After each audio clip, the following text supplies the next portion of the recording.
Hey, good evening. It's Wednesday evening, April 12th. And thanks so much for being here. Welcome back to my channel, Everyday Talk 24/7. And as you can tell, thanks to some really great folks helping and getting a lot of work done, I'm back in my golf cart. We got the issue repaired and it's up and running again. So I'm thrilled to be able just to have various settings involved. We're talking this week about subtle sins. And we talked about last night the subtle sin of just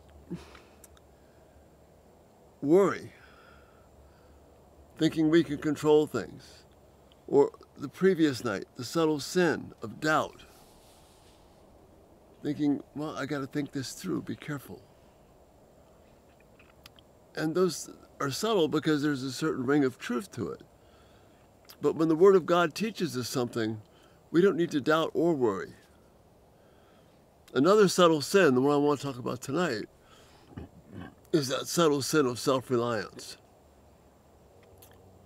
It doesn't mean we shouldn't be responsible. We must be responsible. But we need to understand where our strength comes from. We've looked at passages like Acts 17, verses 24 to 28, where it tells us that the Lord gives us our next breath. He determines the exact places where we should live. We just looked at the last couple of nights. God controls everything, even the time of our death. He knows everything about us. But we tend to think we can do things on our own. We tend to think we don't need God. There's a period, okay, God, that's fine. I've got it from here. And that's the subtle sin of self-reliance.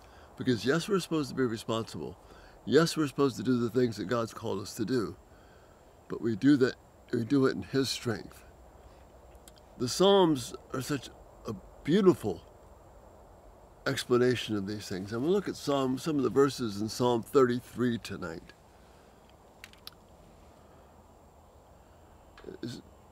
Beginning with verse 4. For the word of the Lord holds true, and we can trust everything He does. He loves whatever is just and good.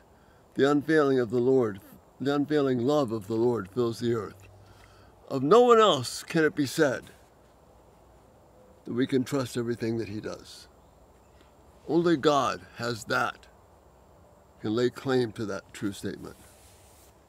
And then the psalm gives verification for God's power and how we're dependent upon Him.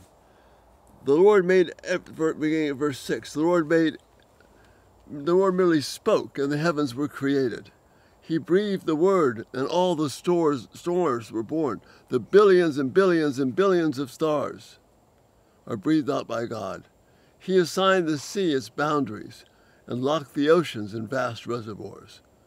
Let the whole world fear the Lord, and let everyone stand in awe of Him. For when He spoke, the world began. It appeared at His command. That is just mind-blowing. That's the power of God. The one that gives us our next breath has this much control over the world. So, the psalmist continues. David continues. The Lord frustrates the plans of the nations and thwarts all their schemes, which doesn't seem like it is, but He is doing that. The Lord's plans stand firm forever. His intentions will never be shaken. What joy for the nation whose God is the Lord, whose people He has chosen for His inheritance. Now, this is the point I want to talk about in terms of self-reliance, beginning with verse 13. The Lord looks down from the heaven, and He sees the whole human race, all of mankind. From His throne, He observes all who live on the earth. He made their hearts, so He understands everything that they do. This is how much God is in control.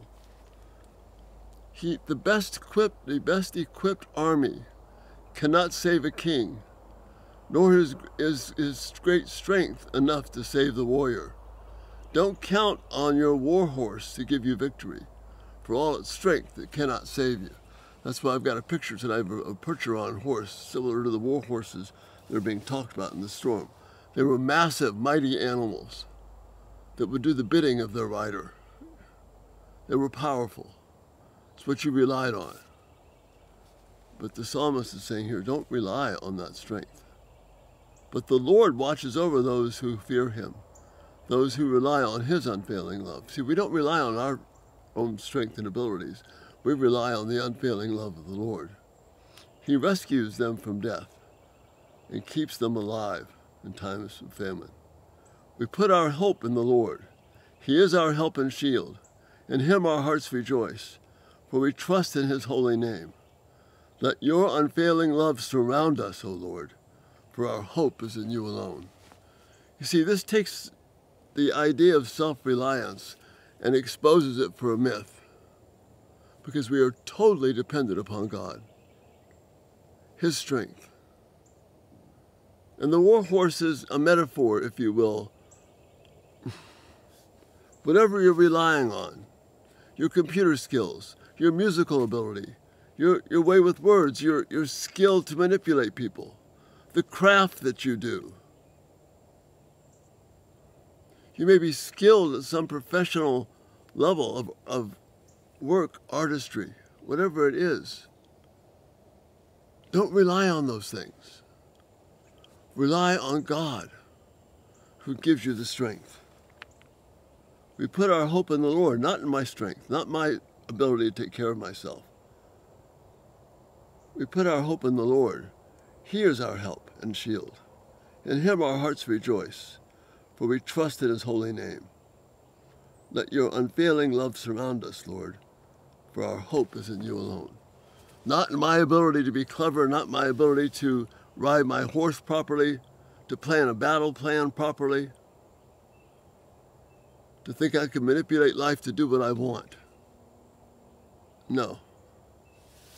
Self-reliance is a myth, but it's a subtle sin because we think that we can control things. But what this psalm teaches us is that God is in control.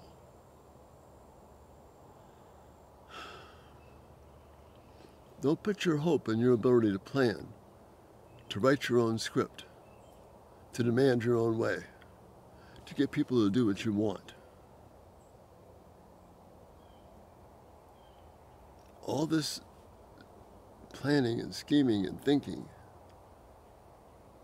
is a futile effort before the one who just breathed and billions of stars appeared. That's not a popular view in our world today, but that is the truth, and that is what happened. And for all the evidence that's out there, there's not one single solitary thing that disputes the way that God made things. We believe in his grace and his power. We don't rely on ourselves. We rely on the unfailing love of God. So don't be taken in by this subtle myth of self-reliance.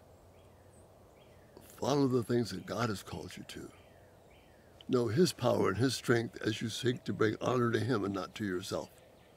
And that's where our hope is. That's where our joy is. And that's, wow. Read Psalm 33. It's an encouraging psalm. Again, thanks so much for being here. Lord willing, we'll be back tomorrow and looking some more at the subtle sins that move us away from God. Q&A Friday is coming up. So again, send in your questions. Thank you for the honor and privilege it is to be with you. You have a great evening. May the Lord bless you. Bye-bye.